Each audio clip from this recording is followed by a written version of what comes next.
2019 saw a number of districts hit by floods and landslides after sustained heavy rainfall that cut off roads and washed away bridges. In June this year, Bududa district was hit, leading to the loss of several lives and property. Sadly, some have never been found.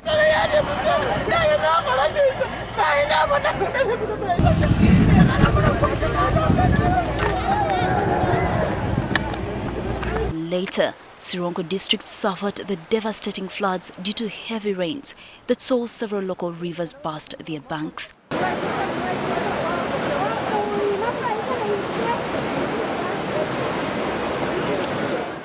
In August, Bulambuli district had its own share of landslides that hit Nabiutulu sub-county, affecting 10 villages. In the most recent months, Bundibugyo district was also hit by landslides following the heavy rainfall in mid-November. We were there when this happened. We made our first stop in Tokwe sub-county, where we were met by an older lady seated next to a place she once called home but which was now no more.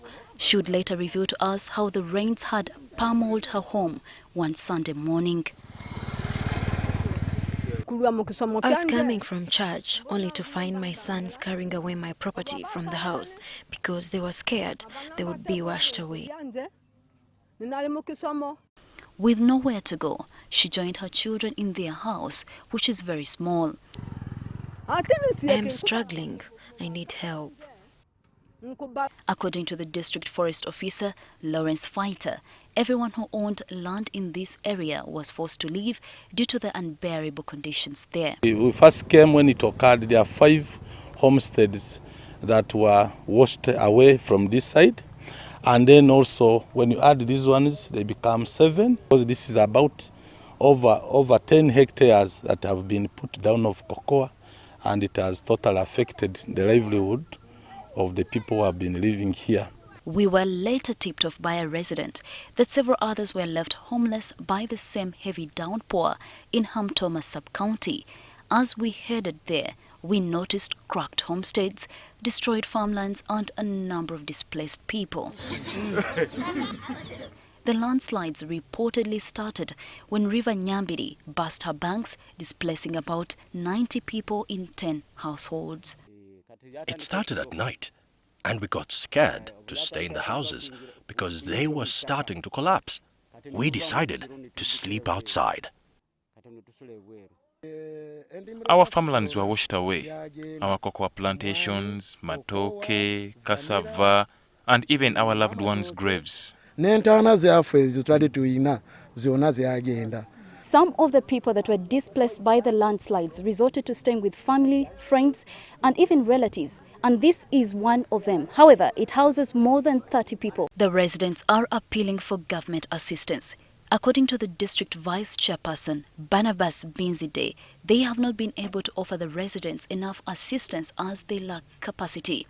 The program has been so intense, decent that, as we are saying now, we have a number of people who are homeless, and as a district we have failed to reallocate them.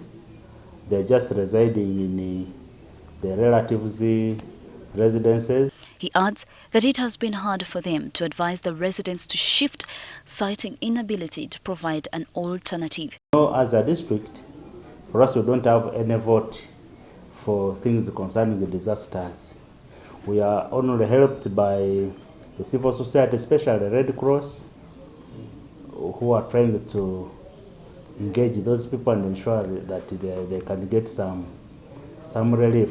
Soon after we left Bundibugyo, another landslide struck, and this time more than 20 people were confirmed dead.